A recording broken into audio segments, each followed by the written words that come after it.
वहीं रूस के वार से बचने के लिए यूक्रेन के आम लोगों ने ऐसे सिर उठाया कि यूक्रेन के घर घर में पेट्रोल बम बनाने की फैक्ट्री शुरू हो गई है। पुतिन से बदला लेने के लिए यूक्रेन के नागरिकों ने पेट्रोल बमों को अपना हथियार बना लिया है। लोगों के पास गोली बंदूक तो है नहीं, लेकिन इसलिए उन्होंने आग लगाने वाले पेट्रोल बम बनाने शुरू कर दिए हैं। यूक्रेन के एक टीवी चैनल ने तो लोगों को पेट्रोल बम बनाना सिखाने के लिए बाकायदा एक शो तक चला दिया, जिसके बाद खुद यूक्रेन की सेना ने खार्किव प्रांत का एक वीडियो जारी किया। इस वीडियो में सेना की एक बख्तरबंद गाड़ी आग की लपटों में धधकती नजर आई, लेकिन रूस की सेना की गाड़ी का यह हश्र उसके सैनिकों ने नहीं बल्कि यूक्रेन की एक महिला ने कर दिखाया। यूक्रेन की फौज ने दावा किया कि वहां की एक महिला ने पेट्रोल बम से ऐसा हमला किया कि खार्किव की सड़कों पर दौड़ रही रूस की भारी भरकम बख्तरबंद गाड़ी चंद सेकंड में चिता बन गई। खार्किव प्रांत में खार्किव नाम से ही यूक्रेन का दूसरा सबसे बड़ा शहर है, जो कि उसके उत्तर पूर्व में बसा है, यानी वो दिशा जहां यूक्रेन का लंबा बॉर्डर रूस से लगता है। इस शहर में रूस को मुंहतोड़ जवाब देने के लिए यूक्रेन की फौज उससे बीच सड़क पर जंग लड़ रही थी, और फिर यूक्रेन ने दावा किया कि उसकी फौज ने रूस को खार्किव से खदेड़ दिया है। लेकिन पेट्रोल बमों ने सिर्फ खार्किव में ही पुतिन की सेना के पसीने नहीं छोड़ाए। यूक्रेन की सेना ने अपने फेसबुक पेज पर खार्किव के पड़ोसी प्रांत सुमय का भी एक वीडियो पोस्ट किया, जिसमें सड़क से एक गैस टैंकर गुजरता दिखा। तभी दाईं तरफ से एक पेट्रोल बम उड़ता हुआ उसकी तरफ आया। हालांकि गैस टैंकर हमले से बच निकला।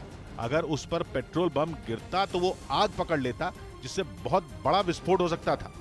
असल में 2 दिन पहले ही यूक्रेन के रक्षा मंत्रालय ने ट्विटर पर अपने नागरिकों से रूस के खिलाफ हथियार उठाने की अपील की थी और कहा था कि जैसे ही रूस की सेना यूक्रेन की राजधानी कीव में दाखिल हो, यूक्रेन के नागरिक उस पर पेट्रोल बम बरसाकर उसके छक्के छुड़ा दें।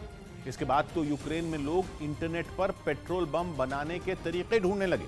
यहां तक कि यूक्रेन के रेडियो और टेलीविजन पर भी पेट्रोल बम जैसे खतरनाक हथियार को बनाने की जानकारी दी जाने लगी,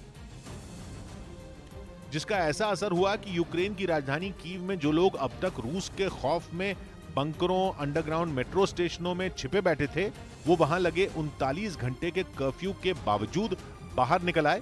और फिर जो तस्वीरें सामने आईं, उनमें जमीन पर कांच की दर्जनों बोतलें रखी नजर आईं, जिनको पेट्रोल बम बनाने के लिए यूक्रेन के नागरिक जुटे दिखे।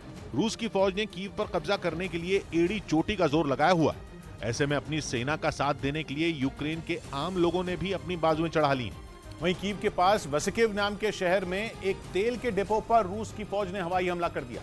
ऑयल डिपो में इतना तेल था कि घंटों तक पूरा डिपो बुरी तरह से आग में झुलसता रहा, क्योंकि रूस की फौज की मिसाइल आकर ऑयल डिपो में ऐसी जगह गिरी जहां से तेल ने आग पकड़ ली।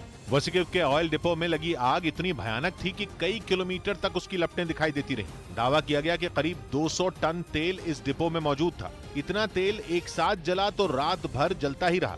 रूस की फौज की कोशिश रणनीति के तहत इस ऑयल डिपो को नष्ट करने की थी।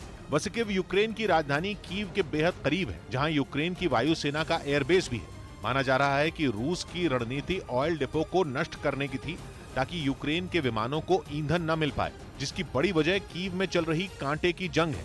कीव के कुछ रिहायशी इलाकों की हैरान करने वाली तस्वीरें यूक्रेन की तरफ से जारी की गईं। एक सड़क पर टैंक और बख्तरबंद गाड़ियां कबाड़ की तरह सड़क पर पड़ी दिखाई दी। सड़कों पर दूर दूर तक सन्नाटा पसरा है। बमबारी के बाद पूरा इलाका राख और कबाड़ से भरा है। कहीं गाड़ियों के पुर्जे फैले हैं तो कहीं टैंकों के। यूक्रेन की फौज का दावा है कि रूस को कीव में भी ज्यादातर इलाकों से खदेड़ा जा चुका है। उधर खार्किव पर कब्जे की जंग और भीषण हो गई। पिछले 4 दिन से यूक्रेन के इस दूसरे बड़े शहर में जबरदस्त लड़ाई हुई, जिसे खत्म करने के लिए रूस ने और ज्यादा सैनिक वहां भेजे। लेकिन जैसा रूस ने सोचा, यह उतना आसान नहीं था। खार्किव की सड़क से गुजर रहे रूसी सैनिकों के एक काफिले पर यूक्रेन की सेना ने हमला बोल दिया। वहां से आई एक तस्वीर में रूस के सैनिक बड़े आराम से एक इलाके से गुजरते नजर आए। थोड़ी देर तक तो वहां पसरे सन्नाटे में सिर्फ उनकी गाड़ियों की आवाज ही सुनाई पड़ी, लेकिन तभी अचानक एक तरफ से रूस के सैनिकों पर गोलाबारी शुरू हो गई। इसके बाद वहां भगदड़ मच गई और रूस के सैनिक छिपने के लिए भाग खड़े हुए। हालांकि उनमें कुछ सैनिकों ने तुरंत मोर्चा संभाला और यूक्रेन की सेना पर जवाबी हमला बोल दिया। लेकिन रूस के सैनिकों के लिए यह तो मुसीबत की बस शुरुआत थी, क्योंकि यूक्रेन की सेना ने उन पर ऐसे ही ताबड़तोड़ हमले खार्किव के दूसरे इलाकों में भी किए, जहां उन्होंने एक स्कूल में छिपे रूस के सैनिकों को घेर लिया। इसके बाद यूक्रेन के सैनिकों ने फायरिंग शुरू कर दी। यूक्रेन के एक सैनिक ने पेड़ की आड़ लेकर गोली दाग दी। खार्किव में घुसी रूस की सेना को यूक्रेन के सैनिकों ने कड़ी टक्कर दी। यूक्रेन की तरफ से दावा किया गया कि उनके हमले में रूसी सेना को तगड़ी चोट पहुंची। वहां से आई एक तस्वीर में ऐसा दिखाई भी दिया। एक सड़क पर रूस की सेना की एक गाड़ी से धुआं निकलता दिखा, जबकि उसके कुछ सैनिक एक गाड़ी के पीछे छिपे नजर आए। और जंग के बीच रूस ने यूक्रेन के खार्किव शहर में एक गैस पाइपलाइन को धमाके से उड़ा दिया। यूक्रेन का यह शहर रूस की सीमा से सिर्फ 40 किलोमीटर दूर है, जिस पर कब्जा जमाने के लिए रूसी सेना लगातार हमले कर रही है। इसी कोशिश में उसने खार्किव की इस गैस पाइपलाइन को निशाना बनाया, जो तेज धमाके के बाद किसी ज्वालामुखी की तरह फट गई। आग की लपटें आसमान छूती नजर आईं, तो धमाके की रोशनी ने रात के घने अंधेरे को कुछ पल के लिए खत्म कर दिया। गैस पाइपलाइन के फटने के बाद यूक्रेन सरकार ने आगाह किया, इस धमाके से पर्यावरण को काफी नुकसान पहुंच सकता है। इसके साथ ही उस इलाके में रहने वाले लोगों को ये सलाह दी गई कि वो अपने घरों की खिड़कियों को गीले कपड़े से ढककर रखें, ताकि इस गैस के असर से बचा जा सके। लेकिन यूक्रेन का दावा यह है कि खार्किव में रूस की फौज को उसने खदेड़ दिया। यूक्रेन में जंग की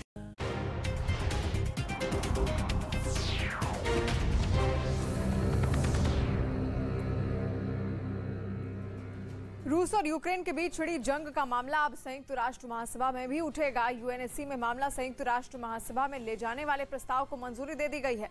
इसके लिए यूएनएससी में प्रस्ताव पर वोटिंग कराई, जिसके पक्ष में 11 जबकि विरोध में सिर्फ 1 वोट पड़ा। हालांकि भारत, चीन और यूएई ने वोटिंग में हिस्सा नहीं लिया। वहीं रूस ने इस प्रस्ताव का विरोध किया। इस मामले में भारत ने अपना पक्ष रखते हुए कहा कि यूक्रेन में फंसे भारतीयों की सुरक्षित वतन वापसी भारत के लिए सबसे बड़ा मुद्दा है और रूस और यूक्रेन को बातचीत के जरिए मामले का हल निकालना चाहिए। We reiterate our call for immediate cessation of violence and an end to all hostilities. There is no other choice but to return back to the path of diplomacy and dialogue. We continue to be deeply concerned about the safety and security of Indian nationals, including a large number of Indian students who are still stranded in Ukraine. और रूस ने परमाणु हमले को अंजाम देने वाले फौजियों को हाई अलर्ट पर रख दिया है, जिसके बाद पूरी दुनिया में हड़कंप मचा हुआ है। यूक्रेन में 4 दिनों से हो रही बमों की बौछार और मिसाइलों की बारिश के बीच अचानक आई इस खबर से हर तरफ अफरा तफरी का माहौल है, क्योंकि पुतिन ने अपनी जिस फोर्स को तैयार रहने को कहा है वो परमाणु हमला करने के लिए बनी हुई है। उन्होंने अपने इस फैसले का ठीकरा नेटो देशों पर फोड़ा। पुतिन की इस धमकी के बाद दुनिया भर में परमाणु हथियारों के इस्तेमाल पर नजर रखने वाले यूएन के 35 देशों के बोर्ड ने इमरजेंसी बैठक बुला ली है। ये बैठक बुधवार को होगी। तो यूक्रेन से जंग के बीच परमाणु हमले का खतरा मंडराने लगा है, क्योंकि रूस ने अपनी परमाणु हमले वाली फोर्स को तैयार रहने को कह दिया है। व्लादिमीर पुतिन ने खुलेआम बोल दिया कि उसने अपनी परमाणु हमले वाली फोर्स को हाई अलर्ट कर दिया है। पुतिन ने इस बारे में रूस के रक्षा मंत्री और सेना प्रमुख से बात की है और उनसे कहा है कि वो हमले के लिए तैयार रहें, क्योंकि नाटो देश रूस के खिलाफ आक्रामक बयान दे रहे हैं। पुतिन की इस धमकी के बाद ऐसा लग रहा है कि यूक्रेन के साथ चल रहा युद्ध परमाणु जंग में भी बदल सकता है। यही नहीं, रूस ने यह दावा भी किया कि यूक्रेन की सेना ने उसके खिलाफ ऐसे केमिकल हथियारों का इस्तेमाल किया है जो बैन हो चुके हैं। परमाणु हथियारों के मामले में रूस दुनिया में दूसरे नंबर पर है। मतलब यह कि वो अमेरिका के बाद रूस ही ऐसा देश है जिसके पास परमाणु हथियार की बड़ी खेप है। रूस की इस धमकी के बाद अमेरिका की प्रतिक्रिया भी आ चुकी है। उसने साफ बोल दिया कि रूस की ऐसी कोई हरकत बर्दाश्त नहीं की जाएगी, क्योंकि पुतिन की धमकी उकसाने वाली है। यूक्रेन से युद्ध से पहले ही पुतिन ने कहा था कि रूस दुनिया की सबसे बड़ी परमाणु ताकतों में एक है। ऐसे में किसी को भी इस बात का संदेह नहीं रखना चाहिए कि वो उसके मामले में दखल देगा और उसे इसके नतीजे नहीं भुगतने पड़ेंगे।